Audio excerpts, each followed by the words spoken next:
آیت کا ترجمہ ہے، اے پیغمبر اس معاملے میں تمہارے پاس صحیح علم آ جانے کے بعد جو آپ سے حجت بازی کرے تو آپ ان سے کہیں کہ آؤ ہم اپنے بیٹوں، اپنی اپنی عورتوں اور اپنے اپنے نفسوں کو بلائیں اور پھر مباہلہ کریں، یعنی بارگاہ خدا میں دعا التجا کریں اور جھوٹوں پر خدا کی لعنت قرار دیں، یعنی ہم اپنے بیٹوں کو بلائیں اور ہم اپنی عورتوں کو بلائیں تو اپنی عورتوں کو بلاؤ اور اپنے نفسوں کو بلائیں تو اپنے نفسوں کو بلاؤ، پھر اللہ کے سامنے گڑ گڑائیں اور جھوٹوں پر لعنت طلب کریں۔ کہا جاتا ہے کہ مباہلہ کا یہ واقعہ 9 ہجری میں 24 ذی الحجہ کو پیش آیا اور ساتھ پانچ وسلم نے نجران کی عیسائیوں کو ایک خط لکھا۔ مختلف مفسرین یہ کہتے ہیں کہ ہمارے بیٹوں سے مراد امام حسن امام حسین ہیں اور ناؤنا سے مراد حضرت زہرا علیہ السلام یعنی سیدہ فاطمہ ہیں۔ اسی طریقے سے جب کہا گیا کہ ہمارے نفسوں یعنی ہماری جانوں تو اس سے مراد سیدنا علی ہیں۔ کہا جاتا ہے کہ اللہ کے پیغمبر کو ہدایت کی گئی کہ ان لوگوں کو اپنے ساتھ لے کر جائیں اور مباہلہ کریں، اور مختلف کتابوں میں آیا ہے کہ اللہ کے پیغمبر ان لوگوں کو لے کر نکلے اور نکلنے کے بعد نصارہ نجران نے جب صلی اللہ علیہ وسلم کے ساتھ آنے والے افراد کی دلیلانہ صدق اور اخلاص کا مشاہدہ کیا تو اللہ کی عقوبت کے عذاب کے خوف سے وہ پیچھے ہٹ گئے اور مباہلے سے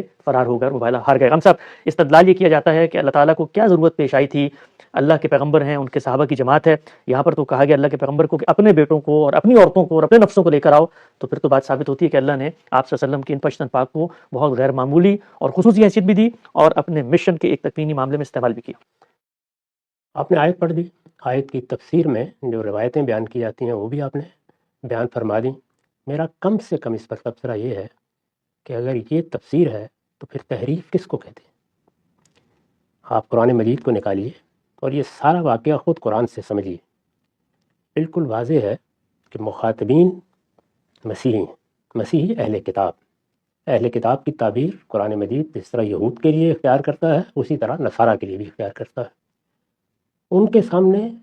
خود مسیحیت کے نقطہ نظر کی تردید میں قرآن کیا کہتا ہے اس کی وضاحت دی گئی۔ پیچھے سے آپ پڑھیں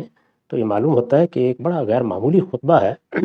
جس میں یہ بتایا گیا ہے کہ سیدنا مسیح علیہ السلام کی پیدائش کیسے ہوئی، پس منظر کیا تھا، سیدہ مریم کی کیا حیثیت تھی، مختلف مراحل سے گزر کر کیا کیا معاملات پیش آئے، ان کی دعوت کی کیا نوعیت رہی، یہ سب کچھ بیان کر دیا گیا ہے۔ یہ بیان کر دینے کے بعد اب آخر میں یہ آیت آتی ہے اور اس میں یہ فرمایا ہے کہ یہ علم تو اب آ گیا، یعنی اگر کسی چیز میں ابہام تھا تو دور ہو گیا، وضاحت ہو گئی، ہر لحاظ سے ہم نے بتا دیا کہ مسیح کون تھے، پس منظر کیا ہے، ان کی پیدائش کس طرح سے ہوئی تھی، انہوں نے نبوت کی گواہی کس طریقے سے دی، اللہ تعالیٰ کا ان کے ساتھ کیا معاملہ ہے۔ یہ العلم ہے، یعنی ایک علم تو وہ ہے جو میں آپ بیان کرتے ہیں، اس کا تعلق ہمارے فہم سے ہوتا ہے، یہ علم آسمان سے آ گیا ہے، اللہ تعالیٰ کی طرف سے آ گیا ہے۔ جب علم کے طریقے پر حقائق واضح کر دیے جائیں تو ایک معقول شخص کو یا ایک معقول گروہ کو تو علمی طریقے سے اس کو سمجھ کر مان لینا چاہیے، لیکن قرآن کہتا ہے کہ لوگ بالعموم ایسا نہیں کرتے۔ جب کچھ چیزیں ان کے تعصبات بن جاتی ہیں، ان کی تاریخ بن جاتی ہیں، ان کے فرقے اور ان کے گروہ بن جاتی ہیں، اس کے لیے خاص تعبیریں وجود میں آ جاتی ہیں، تو پھر وہ اللہ تعالیٰ کی طرف سے آنے والے علم کے مقابل میں بھی تمرد اختیار کر لیتے ہیں۔ یہ ساری بات بیان کرنے کے بعد قرآن کہتا ہے فمن حاجک من بعد ما جاءک من العلم، یہ جو العلم تمہارے پاس آ گیا ہے، اگر اس کے بعد بھی کچھ لوگ اصرار کرتے ہیں کہ وہ بحث کریں گے، وہ مجادلہ کریں گے، وہ جھگڑیں گے، یعنی وہ اس پر مصر ہیں، تو اب علم کے بعد کیا کیا جائے؟ یعنی بات واضح کر دی، آسمان سے واضح کر دی گئی، اللہ کا کلام نازل ہو گیا، اللہ تعالیٰ کی کتاب میں بات آ گئی، جو سب سے بڑھ کر بتا سکتا تھا کہ واقعات کیسے ہوئے اس نے بتا دیے۔ انسانوں کے اندر کوئی اختلاف تھا تو اس کو دور کرنے کی اس سے بڑھ کر کیا شکل ہو سکتی تھی کہ آسمان کی وحی آ جائے؟ تو فرمایا کہ وہ آ گئی، اس لیے اب علم و استدلال کا معاملہ تو ختم ہو گیا، اور جب علم و استدلال کا معاملہ ختم ہو گیا ہے تو ایک طرف اب مسلمانوں کی جماعت یعنی محمد الرسول اللہ والذین معہ، رسول اللہ یعنی محمد صلی اللہ علیہ وسلم اللہ کے پیغمبر کی حیثیت سے موجود ہے، وہ صحیح بات کی دعوت دے رہے ہیں، اللہ کا کلام ان پر اتر رہا ہے، اللہ کا پیغام پہنچ رہا ہے، ان کے ساتھ ہی یعنی وہ لوگ جو ان پہ ایمان لے آئے ہیں۔ دوسرے لفظوں میں کہیے تو مسلمانوں کی جماعت ہے، دوسری جانب مسیحی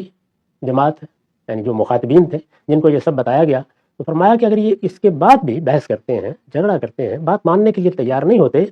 تو پھر ان سے کہیں کہ ہم بھی اپنے بچوں کو بلا لیتے ہیں، آپ بھی بلا لیں، ہم بھی اپنی عورتوں کو بلا لیتے ہیں، آپ بھی بلا لیں،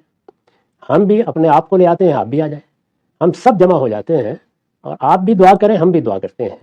کہ اللہ تعالیٰ پھر اس معاملے کا فیصلہ کر دے۔